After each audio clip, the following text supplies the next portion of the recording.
ಯಾಕಂದರೆ ಒಂದು ಶ್ರಮಿಕ ಪರಂಪರೆ ಇದೆ ನಮ್ಮ ಸಮುದಾಯಕ್ಕೆ. ಆ ಪರಂಪರೆಯಲ್ಲಿ ಹಲವಾರು ಮಾದರಿಗಳನ್ನು ನಾವು ನೋಡಬೇಕು. ವಿಶ್ವಪ್ರಜ್ಞೆಗೆ ಮಾದರಿ ಯಾರು ಅಂತಂದರೆ ಅದು ಸಂತಶ್ರೇಷ್ಠ ಕನಕದಾಸರು. ಹೋರಾಟಕ್ಕೆ ಛಲಕ್ಕೆ ಮಾದರಿ ಯಾರು ಅಂತಂದರೆ ಅದು ಕ್ರಾಂತಿವೀರ ಸಂಗೊಳ್ಳಿ ರಾಯಣ್ಣ. ಶಿಕ್ಷಣಕ್ಕೆ ಮಾದರಿ ಯಾರಪ್ಪ ಅಂತಂದರೆ ಅದು ಅಹಲ್ಯಾಬಾಯಿ ಹೋಳ್ಕರ್ ಅವರು.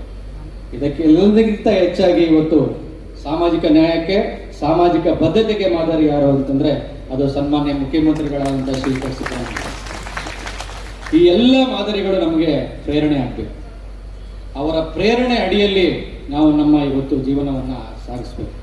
ನೀವೆಲ್ಲ ಯಾರು ಇವತ್ತು ಪ್ರತಿಭಾ ಪುರಸ್ಕಾರ ಸ್ವೀಕಾರ ಮಾಡ್ತಾ ಇದ್ದೀರಿ, ನೀವೆಲ್ಲ ನಮ್ಮ ಸಮುದಾಯದ ಆಸ್ತಿ, ನೀವೆಲ್ಲ ನಮ್ಮ ಸಮಾಜದ ಆಸ್ತಿ. ನೀವು ಈ ಸಮಾಜದ ಆಸ್ತಿಯಾಗಿ ಬೆಳಿಬೇಕು. ಯಾಕೆ ಅಂತಂದರೆ ಪ್ರತಿಭೆ ಯಾರೊಬ್ಬರ ಸ್ವತ್ತು ಅಲ್ಲ, ಎಲ್ಲರಲ್ಲೂ ಕೂಡ ಪ್ರತಿಭೆ ಇರುತ್ತೆ. ಕೆಲವರಿಗೆ ಅವಕಾಶ ಸಿಗುತ್ತೆ, ಕೆಲವರಿಗೆ ಅವಕಾಶ ಸಿಗಲ್ಲ. ಇವತ್ತು ಯಾರ್ಯಾರಿಗೆ ಅವಕಾಶ ಸಿಕ್ಕಿದೆ, ನೀವೆಲ್ಲರೂ ಕೂಡ ಅವಕಾಶ ವಂಚಿತರ ರಾಯಭಾರಿಗಳಾಗಿ ಕೆಲಸ ಮಾಡಬೇಕು ಅಂತ ನಾನು ಈ ಸಂದರ್ಭದಲ್ಲಿ ಹೇಳಕ್ಕೆ ಇಷ್ಟಪಡ್ತೇನೆ. ತಂದೆ ತಾಯಿಗಳ ಬಗ್ಗೆ ನಮ್ಮ ನಿಖಿಲ್ ಅವರು ಭಾಳ ಚೆನ್ನಾಗಿ ಹೇಳೋದು ನಿಜ. ಯಾಕೆ ಅಂತಂದರೆ ಇವತ್ತು ನಾವು ಆರ್ಟಿಫಿಷಿಯಲ್ ಇಂಟೆಲಿಜೆನ್ಸ್ ಕಾಲದಲ್ಲಿದ್ದೀವಿ. ತಂತ್ರಜ್ಞಾನ ಬೆಳೀತಾ ಇದೆ. ರವಿ ಸರ್ ಹೇಳೋದು, ಎಲ್ಲ ಮೊಬೈಲ್ ಹಿಡ್ಕೊಂಡು ಅವರ ರೂಮಲ್ಲಿ ಅವ್ರವ್ರು ಕುತ್ಕೊಂಡ್ಬಿಟ್ರೆ ನಮ್ಗೆ ಯಾರು ಬೇಡ. ಇವತ್ತು ಅಪ್ಪ ಬೇಡ, ಅಮ್ಮ ಬೇಡ, ಚಿಕ್ಕಪ್ಪ, ದೊಡ್ಡಮ್ಮ, ತಾತ, ಅಜ್ಜಿ, ಯಾವ ಸಂಬಂಧಗಳಿಗೂ ಕೂಡ ಇವತ್ತು ವ್ಯಾಲ್ಯೂ ಇಲ್ಲದಾಗಿದೆ. ನಾವೆಲ್ಲ ಹಳ್ಳಿನಲ್ಲಿ ಮಣ್ಣಿನ ಜೊತೆ ಆಡಿ ಬೆಳೆದವರು. ಇವತ್ತಿನ ಮಕ್ಕಳು ಬರೀ 4 ಗೋಡೆ ಮಧ್ಯೆ ಕುತ್ಕೊಂಡು ಬದುಕು ಕಳಿಸುವಂಥ ಕೆಲಸವನ್ನು ಮಾಡ್ತಾ ಇದ್ದಾರೆ. ಓದಬೇಕು ನಿಜ, ಒಳ್ಳೆ ಮಾರ್ಕ್ಸ್ ತಗೋಬೇಕು. ಆದರೆ ಶಿಕ್ಷಣದಲ್ಲಿ ನಾವು ಎಷ್ಟು ಅಂಕಗಳನ್ನು ತಗೊಳ್ತೀವೋ ಅದಕ್ಕಿಂತ ಹೆಚ್ಚಿನ ಅಂಕಗಳನ್ನು ನಾವು ನಮ್ಮ ಜೀವನದಲ್ಲಿ ತಗೋಬೇಕು. ಯಾಕೆ ಅಂತಂದರೆ ನೈತಿಕತೆ ಬಹಳ ಮುಖ್ಯ. ನಮ್ಮ ನೈತಿಕತೆಯ ಮೌಲ್ಯಗಳನ್ನು ಅರಿತು ನಾವು ಮುಂದೆ ಹೋಗಬೇಕು. ಇವತ್ತು ತಂದೆ ತಾಯಿಗೆ ಯಾರು ಮಕ್ಕಳು ಗೌರವ ಕೊಡ್ತಾ ಇಲ್ಲ ಅಂತ ಎಷ್ಟು ಹೇಳ್ತಾ ಇದ್ದಾರೆ. ಯಾಕೆ ಅಂತಂದರೆ ಇವತ್ತು ನಾವು ಟೆಕ್ನಾಲಜಿ ಜೊತೆಗೆ ಸಂಬಂಧ ಬೆಳೆಸ್ಕೊಂಡ್ಬಿಟ್ಟಿರ್ತೀವಿ, ತಂದೆ ತಾಯಿಗಳ ಜೊತೆ ನಾವು ಸಂಬಂಧ ಕಡಿಮೆ ಮಾಡ್ಕೊಳ್ತಾ ಇದ್ದೀವಿ. ಯಾಕೆ ಅಂತಂದರೆ ಮಕ್ಕಳು ನಮ್ಮ ತಂದೆ ತಾಯಿ ಯಾವ ರೀತಿ ಕಷ್ಟಪಟ್ಟು ನಮ್ಮನ್ನು ಇವತ್ತು ಬೆಳೆಸಿದ್ದಾರೆ ಅನ್ನೋದನ್ನು ಯೋಚನೆ ಮಾಡಬೇಕು. ಇವತ್ತು ಹಲವಾರು ಜನ ತಂದೆ ತಾಯಿಗಳಲ್ಲಿ ನೋಡ್ತಾ ಇದ್ದೀನಿ ನಾನು. ಏನೋ ಸಂತೋಷ, ನನ್ನ ಮಗಳು ಇಲ್ಲಿ ಬಂದು ಒಂದು ಪ್ರತಿಭೆ ಪುರಸ್ಕಾರ ತಗೊಳ್ತಾ ಇದ್ದಾರೆ ಅನ್ನೋ ಒಂದು ಸಂತೋಷ ಅವ್ರ ಮುಖದಲ್ಲಿ ಎದ್ದು ಕಾಣ್ತಾ ಇದೆ. ಆದರೆ ನಾವು ಬೆಳೆದು ದೊಡ್ಡವರಾಗಿ ನಾವು ಆಸ್ತಿವಂತರಾದಮೇಲೆ ನಾವು ತಂದೆ ತಾಯಿಗಳನ್ನು ಯಾವುದೇ ಕಾರಣಕ್ಕೂ ಕೂಡ ನಾವು ಮರೆಯುವಂಥ ಕೆಲಸವನ್ನು ಮಾಡಬೇಕು. ತಂದೆ ತಾಯಿಗಳು ಅವರು ಕಷ್ಟಪಟ್ಟು ಅವ್ರು ಕೂಲಿ ನಾಯಿ ಕೆಲಸ ಮಾಡಿ ನಿಮ್ಮನ್ನು ಬೆಳೆಸ್ತಾರೆ. ನಾನು ಇದೇ ಊರು ಕುರುಬರಪೇಟೆಯಲ್ಲಿ ಹುಟ್ಟಿ ನಾನು ಬೆಂಗಳೂರಲ್ಲಿ ಕೆಲಸಕ್ಕೆ ಸೇರಿಕೊಂಡೆ. ನಮ್ಮ ತಂದೆ BA ಮಲೆಯಲ್ಲಿ ಕೆಲಸ ಮಾಡ್ತಾಯಿದ್ರು. ಅವರು ಕೋಲಾರದಿಂದ KGFಗೆ ಸೈಕಲಲ್ಲಿ ಹೋದರು. ಆದರೆ ನಾನು ಕೆಲಸಕ್ಕೆ ಸೇರಿದ್ದು ನೆಕ್ಸ್ಟ್ ಡೇನೇ ಅವರು ನನಗೊಂದು ಬೈಕ್ ತಂದುಕೊಟ್ರು. ಎಷ್ಟು ಕಷ್ಟ ಆಯಿತು ಏನಿತ್ತು ಅದು ಯಾವುದಿಲ್ಲ. ನನಗೆ ನಾವು ಕೇಳಿದ್ರೆ ನಾನು ನಾಳೆ ಒಂದು ಬೈಕ್ ಬೇಕು ಅಂತ ಕೇಳ್ತೀವಿ. ಅವ್ರ ಕಷ್ಟ ನಾವು ಸಾಲ ಮಾಡಿ ನಿಮಗೊಂದು ಬೈಕ್ ತಂದು ಕೊಡ್ತಾರೆ.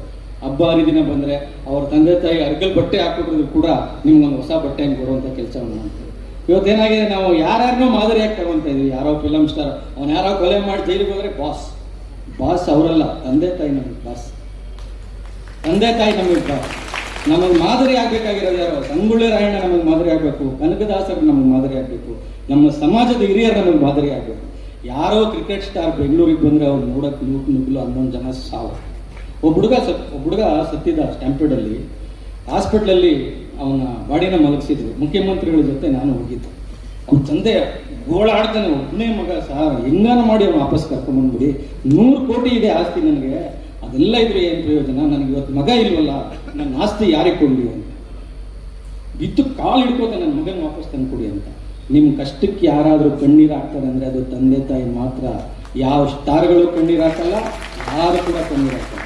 ಯಾರೋ ಸ್ಟಾರ್ ಬರ್ತಡೇ ಅಂತೆ ಮೊಬೈಲಲ್ಲಿ ಒಂದು ಸ್ಟೇಟಸ್ಸು, ಕೇಕ್ ಕಟ್ ಮಾಡು. ನಿಮ್ಮ ತಂದೆ ತಾಯಿ ಬರ್ತಡೇನ ಯಾವತ್ತಾದರೂ ಆಚರಣೆ ಮಾಡಿದ್ದೀರಾ ನೀವು? ನಿಮ್ಮ ತಂದೆ ತಾಯಿ ಕಷ್ಟನ ಕೇಳಿದ್ದೀರಾ? ಯಾರಿಗೂ ಐ ಲವ್ ಯು, ಅಪ್ಪನಿಗೊಂದಿನ ಐ ಲವ್ ಯು ಹೇಳಿದ್ದೀರಾ? ಅಮ್ಮನಿಗೊಂದಿನ ಐ ಲವ್ ಯು ಹೇಳಿದ್ದೀರಾ? ಇಲ್ಲ. ನಿಮ್ಮ ತಂದೆ ತಾಯಿ ಪಕ್ಕದಲ್ಲಿ ಕುತ್ಕೊಳ್ಳಿ. SP ಅವ್ರು ಹೇಳೋದು, ಏನು ಕಷ್ಟಪಟ್ಟು ನಾನು ಬೆಳೆಸಿದ್ರಿ, ನೀವು ಹೆಂಗೆ, ನಿಮ್ಮ ಆದಾಯ ಏನು, ನಿಮ್ಮ ಶ್ರಮ ಏನು ಕೇಳಿ. ಸಾಧ್ಯ ಆದರೆ ಒಂದು ಮುತ್ತು ಕೊಡಿ, ವಾರಕ್ಕೊಂದು ಮುತ್ತು ಕೊಡಿ. ಅಪ್ಪ ಐ ಲವ್ ಯು. ಕಷ್ಟ ಇದೆಲ್ಲ ಒಪ್ಪಲ್ಲ, ಗೊತ್ತು, ಒಂದು ಪ್ರಯತ್ನ ಮಾಡಿ. ಐ ಲವ್ ಯು ಅಂದಾಗ ನಿಮ್ಮ ತಂದೆ ಕಣ್ಣಲ್ಲಿ ಬರುವಂಥ ಆನಂದ ಬಾಷ್ಪ ಅನ್ನೋದು, ನಿಮ್ಮ ತಾಯಿ ಕಣ್ಣಲ್ಲಿ ಬರುವಂಥ ಆನಂದ ಬಾಷ್ಪ ಅನ್ನೋದು. ನಿಮ್ಮ ತಂದೆ ತಾಯಿ ಕಷ್ಟ ಅರ್ಥ ಮಾಡ್ಕೊಳ್ಳಿ. ಯಾರೋ ದಾರಿಲಿ ಹೋಗೋರು ಕಷ್ಟ ಕಟ್ಕೊಂಡು ನಿಮ್ಗೆ ಏನಾಗಬೇಕು? ಅವ್ನು ಯಾರೋ 300 ಕೋಟಿ ತಗೋತಾನೆ ಒಂದು ಸಿನಿಮಾಗೆ, ಅವನ ಪಿಕ್ಚರ್ಗೆ ಬೆಳಿಗ್ಗೆ 5 ಗಂಟೆಗೆ ಕ್ಯೂ, ಸೂಪರ್ ಸ್ಟಾರ್. ನಿಮ್ಮ ತಂದೆ ತಾಯಿ ರೀ ಸೂಪರ್ ಸ್ಟಾರು, ಅವರೆಲ್ಲ ಸೂಪರ್ ಸ್ಟಾರು. ನಿಮ್ಮ ತಂದೆ ತಾಯಿನ ಸೂಪರ್ ಸ್ಟಾರ್ ಥರ ನೋಡಿ, ಅವ್ರ ಕಷ್ಟಕ್ಕೆ ಮರುಗಿ ನೀವು. ಅವರೇನು ನಿಮ್ಮ ಮಕ್ಕಳು ಓದಿ ದೊಡ್ಡವರಾದ್ಮೇಲೆ ನನ್ನ ಕಷ್ಟಕ್ಕೆ ಆಗ್ತಾರೆ ಅಂತ ಅವ್ರಿಗೆ ನಿಮ್ಗೆ ವಿದ್ಯಾಭ್ಯಾಸಕ್ಕೆ ಕೊಡ್ತಾ ಇಲ್ಲ. ನೀವು ಏನು ಓದಿ ಬೆಳೆದು ದೊಡ್ಡವರಾಗಿ ನೀವೆಲ್ಲೋ ಅಮೆರಿಕಕ್ಕೋ ಇಂಗ್ಲೆಂಡ್ಗೆ ಹೋಗ್ತೀರಿ. ನಿಮ್ಮ ತಂದೆ ತಾಯಿ ಫೋನ್ ಎತ್ತಕ್ಕೂ ಟೈಮ್ ಇಲ್ವ ನಿಮಗೆ? I am busy message, video conference. ಬನ್ನಿ, ಅವ್ರ ಕಷ್ಟನೂ ಕೇಳಿ ದೊಡ್ಡವರಾದ್ಮೇಲೆ. ಅವ್ರಿಗೇನು ಜಾಸ್ತಿ ಏನು ಆಸೆ ಇಲ್ಲ. ನನ್ನ ಮಗ ಏನೋ ನಾನು ಉದ್ಧಾರ ಮಾಡಿಬಿಡ್ತಾನಂತೆ ತಂದೆ ತಾಯಿ ನಿಮ್ಮನ್ನು ಓದಿ ಬೆಳೆಸಲ್ಲ. ನನ್ನ ಮಗನೂ ಓದಿ ದೊಡ್ಡವನಾಗಿ 4 ಜನರ ಮಧ್ಯೆ ತಲೆ ಎತ್ತಿ ನಿಲ್ಲಬೇಕು ಅಂತೇಳಿ ಅವ್ರನ್ನ ಬೆಳೆಸ್ತಾರೆ. ಆದರೆ ನಾವು ಅವ್ರ ಕಷ್ಟಕ್ಕೆ ಆಗೋದೇ ಇಲ್ಲ. ಇವತ್ತು ಬೆಂಗಳೂರಲ್ಲಿ ವೃದ್ಧಾಶ್ರಮಗಳ ಸಂಖ್ಯೆ ಜಾಸ್ತಿ ಆಗ್ತಾ ಇದೆ. ಯಾಕೆ ಅಂತಂದರೆ ಭಾರ. ತಂದೆ ತಾಯಿ ಜವಾಬ್ದಾರಿ ಎಲ್ಲ ಭಾರ ಆಗ್ತಾ ಇದೆ. ತಂದೆ ತಾಯಿ ಅನ್ನೋದು ನಮ್ಮ ಜವಾಬ್ದಾರಿ. ಅವ್ರು ಯಾವತ್ತು ನಮಗೆ ಭಾರ ಆಗ್ತಾರೆ, ಅವ್ರು ವೃದ್ಧಾಶ್ರಮಕ್ಕೆ ಹೋಗ್ತಾರೆ. ವೃದ್ಧಾಶ್ರಮಕ್ಕೆ ತಂದೆ ತಾಯಿಗಳನ್ನ ಸೇರಿಸುವಂಥ ಕೆಲಸವನ್ನು ಯಾವ ಮಕ್ಕಳು ಕೂಡ ನೀವು ಮಾಡಬೇಡಿ. ಅದು ಖಂಡಿತ ಒಳ್ಳೆಯದಾಗಲ್ಲ. ಯಾಕೆ ಅಂತಂದರೆ ನೀವು ಹುಟ್ಟಿದಾಗಿಂದ ಅಮ್ಮ ಅಂದರೆ ಅಮ್ಮ ಓಡ್ ಬರ್ತಾಳೆ. ಬೆಳಗ್ಗೆ ತಿಂಡಿ ಏನು ಬೇಕು ನಿಮಗೆ, ಚಿತ್ರಾನ್ನ ಬೇಕು, ಉಪ್ಪಿಟ್ಟು ಬೇಕು, ಪಟ್ಟಂತ ಮಾಡ್ಕೊಡ್ತಾರೆ. ನಾವೇನು ಮಾಡ್ತೀವಿ, ಉಪ್ಪು ಸರಿ ಇಲ್ಲ, ಖಾರ ಸರಿ ಇಲ್ಲ, ಪಿಜ್ಜಾ ಆರ್ಡರ್ ಮಾಡು, ಬರ್ಗರ್ ಆರ್ಡರ್ ಮಾಡು. ಅಮ್ಮನ ಮಾಡಿ ಅಡುಗೆಗಿಂತ ಚೆನ್ನಾಗಿರುತ್ತಾ ಪಿಜ್ಜಾ ಬರ್ಗರು? ನಾವೆಲ್ಲ ಅಮ್ಮ ಮಾಡಿ ಮುದ್ದೆ ತಿಂದು ಬೆಳೆದಂಥ ಜನ, ತಂದೆ ತಾಯಿ ಹಿತವಚನ ಕೇಳಿ ಬೆಳೆದಂಥ ಜನ, ಇಂಥ ಗುರು ಹಿರಿಯರು ಹೇಳಿದಂಥ ಹಿತವಚನ ಕೇಳಿದಂಥ ಜನ. ಹಾಗಾಗಿ ಜೀವನದಲ್ಲಿ ನಾವು ಜೀವನದ ಮೌಲ್ಯಗಳನ್ನು ಅಳವಡಿಸ್ಕೋಬೇಕು. ನಾವು ಗುರು ಇರಬೇಕು, ಗುರು ಇರಬೇಕು. ಎಸ್ ಪಿ ಅವ್ರು ಹೇಳಿದ್ರು, ಗುರು ಇರಬೇಕು, ಗುರು ಇರಬೇಕು. ಇವೆರಡೂ ಇಲ್ಲ ಅಂದರೆ ನೀವು ಜೀವನದಲ್ಲಿ ಏನು ಕೂಡ ಮಾಡೋಕ್ಕೆ ಸಾಧ್ಯ ಆಗಲ್ಲ. ಇವತ್ತು ನೋಡಿ, ಎಲ್ಲ ಗುರುಗಳಲ್ಲೂ ಕೂಡ ಹಾಸ್ಪಿಟಲ್ಗಳ ಸಂಖ್ಯೆ ಜಾಸ್ತಿ ಆಗ್ತಾ ಇದೆ. ಜಾಸ್ತಿ ಆಗಬೇಕಾಗಿರೋದು ಹಾಸ್ಪಿಟಲ್ಗಳ ಸಂಖ್ಯೆ ಅಲ್ಲ, ಶಾಲೆಗಳ ಸಂಖ್ಯೆ ಜಾಸ್ತಿ ಆಗಬೇಕು, ಸ್ಟೇಡಿಯಂಗಳ ಸಂಖ್ಯೆ ಜಾಸ್ತಿ ಆಗಬೇಕು. ಇವತ್ತೆಲ್ಲ 4 ಗೋಡೆ ಮಧ್ಯೆ ನಾವು ಮಕ್ಕಳನ್ನ, ತಂದೆ ತಾಯಿಗಳು ಅಷ್ಟೇ, ಮಕ್ಕಳನ್ನ ಆಚೆಗೆ ಬಿಡಲ್ಲ. ಬಿಟ್ರೆ ಏನಾಗ್ಬಿಡುತ್ತೋ ಅಂತ ಬಿಡಿ, ಅವ್ರನ್ನ ಪ್ರಕೃತಿ ಜೊತೆಗೆ ಬಿಡಿ, ಮಣ್ಣಲ್ಲಿ ಆಟ ಆಡೋಕ್ಕೆ ಬಿಡಿ. ಅವ್ರಿಗೂ ಕೂಡ ಆಚೆ ಏನು ನಡೀತಾ ಇದೆ ಅಂತ ಗೊತ್ತಾಗಲಿ.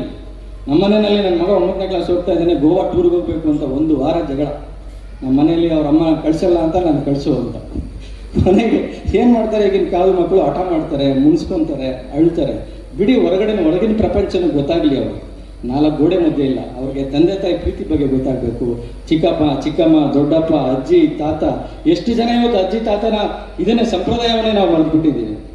ಹೀಗಾಗಿ ಮಕ್ಕಳೇ, ಇವತ್ತು ನೀವೆಲ್ಲ ಒಂದು ಉನ್ನತವಾದಂತಹ ಸ್ಥಾನಕ್ಕೆ ಬಂದಿದ್ದೀರಿ, ಒಂದು ಒಳ್ಳೆಯ ಕಾರ್ಯಕ್ರಮಕ್ಕೆ ಬಂದಿದ್ದೀರಿ. ಈ ಸಮಾಜದ ಆಸ್ತಿಯಾಗಿ ನೀವು ಬೆಳಿಬೇಕು. ಎಲ್ಲ ಸಮಾಜದ ಆಸ್ತಿಯಾಗಿ ನೀವು ಬೆಳೆದು ನಮ್ಮ ಸಮಾಜಕ್ಕೂ ಕೂಡ ನೀವು ಮುಂದೆ ಅನುಕೂಲ ಮಾಡಿಕೊಡ್ಬೇಕು. ಇವತ್ತು ಇವ್ರಿಗೇನು ಯಾರು ಹೇಳ್ಕೊಟ್ಟಿಲ್ಲ, ಯಾರು ಬಲವಂತ ಮಾಡಿಲ್ಲ ನೀವು ಪ್ರತಿಭಾ ಪುರಸ್ಕಾರ ಮಾಡಿ ಅಂತ. ಅವ್ರಿಗೊಂದು ಹೆಮ್ಮೆ, ನಮ್ಮ ಮಕ್ಕಳು ಓದಿ ಒಳ್ಳೆ ಅಂಕ ತಗೊಂಡಿದ್ದಾರೆ. ಅವ್ರಿಗೆಲ್ಲ 4 ಜನದ ಮುಂದೆ ಕೂರಿಸಿ ಪ್ರತಿಭಾ ಪುರಸ್ಕಾರ ಮಾಡಿದ್ರೆ ಅವ್ರಿಗೂ ಒಂದು ಸಮಾಧಾನ ಅಂತ. ಅದನ್ನು ನೀವು ಉಳಿಸ್ಕೊಂಡು ನಾಳೆ ನೀವು IAS, IPS ಅಥವಾ ಡಾಕ್ಟ್ರು ಏನಾದರೂ ಆದಾಗ ನಮ್ಮ ಸಮಾಜವನ್ನು ನೀವು ಗುರುತಿಸ್ಬೇಕು. ನಮ್ಮ ಸಮಾಜದವ್ರು ಯಾರೇ ಬಂದರೂ ಕೂಡ ಅವ್ರನ್ನ ಗುರುತಿಸಿ ಅವ್ರ ಕೆಲಸ ಮಾಡಿಕೊಡುವಂಥ ಕೆಲಸ ಮಾಡಬೇಕು. ಇವತ್ತು ನಮ್ಮ ರೇವಣ್ಣ ಸರ್ ಇಲ್ಲೇ ಇದ್ದಾರೆ. ನಾವು ವಾರದಲ್ಲಿ ಒಂದು 3 ದಿವಸ ಆದರೂ ಜಗಳ ಮಾಡ್ತಾನೇ ಇರ್ತೀವಿ. ರೇವಣ್ಣ ಸರ್ ಯಾವಾಗಲೂ ಹೇಳ್ತಾ ಇರ್ತಾರೆ, ನೋಡಪ್ಪ ಆ ಸಮುದಾಯದವ್ರು ಬರ್ತಾ ಇದ್ದಾರೆ, ಟೈಮ್ ಕೊಡಿಸು, ಈ ಸಮುದಾಯದವ್ರು ಬರ್ತಾ ಇದ್ದಾರೆ, CM ಅವ್ರದ್ದು ಟೈಮ್ ಕೊಡಿಸು ಅಂತ. ಅವ್ರೇನು ಸುಮ್ಮನೆ ಮನೇಲಿ ಇರ್ಬೋದಾಗಿತ್ತು. ಅವ್ರಿಗೂ ಗ್ಯಾರಂಟಿ ಸಮಿತಿ ರಾಜ್ಯಾಧ್ಯಕ್ಷರವರು ಸುಮ್ಮನೆ ಇರ್ಬೋದಾಗಿತ್ತು. ಯಾಕೆಂದರೆ ಸಮಾಜ ಅಂತ ಒದ್ದಾಡ್ತಾರೆ. ರೇವಣ್ಣ ಸರ್ ಆಗಿರ್ಬೋದು, ವರ್ತೂರು ಪ್ರಕಾಶ್ ಅವರಾಗಿರ್ಬೋದು, ನಮ್ಮ BK ರವಿ ಸರ್ ಆಗಿರ್ಬೋದು, ಇವಾಗ ನಮ್ಮ ವಿನಯ್ ಕೂಡ ಅಷ್ಟೇ. ಯಾರಾದರೂ ಬರ್ತಾರೆ, ಇನ್ಸೈಟಲ್ಲಿ ಒಂದು ಸೀಟ್ ಕೊಡಿ ಅಂತ ಒಂದು ಫೋನ್ ಮಾಡಿ ಹೇಳಿದ್ರೆ ಸರ್ ಪ್ರೀತಿಯಿಂದ ಕರೆದು ಅವ್ರಿಗೊಂದು ಸೀಟ್ ಕೊಡ್ತಾರೆ, ಅವ್ರಿಗೆ ಮಾರ್ಗದರ್ಶನ ಮಾಡ್ತಾರೆ. ಹೀಗಾಗಿ ನೀವೆಲ್ಲರೂ ನಾವೇನೋ ಅಂಕ ತಗೊಂಡು ನಮ್ಮ ಕೆಲಸ ಸಿಕ್ತು ಅಂತ ಸುಮ್ಮನೆ ಆಗೋದಲ್ಲ. ಗ್ಯಾರಂಟಿ ನ್ಯೂಸ್, ಸುದ್ದಿ ಖಚಿತ, ನ್ಯಾಯ ನಿಶ್ಚಿತ.